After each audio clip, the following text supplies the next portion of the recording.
first went to Baltimore City and did a presentation for our technology, they immediately saw it as a way to grow algae to produce biofuels. That's the first thing people think of today. That's what everyone hangs their hat on. What we were doing is we were talking about mitigating greenhouse gases, cleaning the atmosphere, climate change. And then all of a sudden we realized in the process this available water that was output from their wastewater treatment plant, the effluent, that would grow the algae even better than the standard solutions that the universities were using. Baltimore City is processing sewage waste as it's done in many cities, but they have covered essentially the tanks of the sewage as it's being processed, and they're capturing the methane gas that comes off of that sewage. It's then run through a power generation station that creates something like 3 megawatts of electrical energy.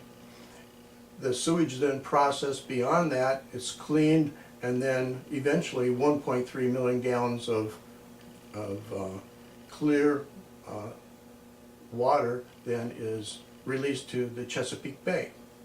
What's interesting is we are going to take that flue gas that's from the methane combustion and process it through our algae, and it'll absorb the pollution in the flue gas, and that'll close that loop of energy and of pollution. What we have here is our lab scale version of our HYTEK-BIO reactor, and bioreactors will be growing algae, as you see here. In our bioreactors, we'll be testing mono strains, and we'll have a 6-tank setup where we'll be testing 6 different strains of algae for various growth rates.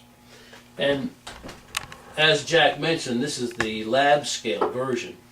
When we get to the Baltimore City project, this unit, it will look just like this. It will be several feet in diameter and 15, 18, 20 feet tall, and we'll have multiples of those tanks. So you can see that we will be generating lots of algae. We need to do that in order to get the mitigation rates and be able to clean the water that we're talking about. But these will be extremely large tanks looking just like this. Source. Not only do they get the revenue from generating the power, but they now have an additional revenue source from the sale of the algae. So that's going to basically tell them, well, we need to do this. This is a no-brainer. We're going to make sure we can put this scrubber in because we can make money from it. And gee whiz, we're also going to reduce the carbon footprint of that power plant regardless of where it is in the world. Meet Bob Mraz, CEO of HYTEK-BIO at the Maryland Asia Environmental Partnership Clean Water Summit on April 13th at Baltimore's Center Club.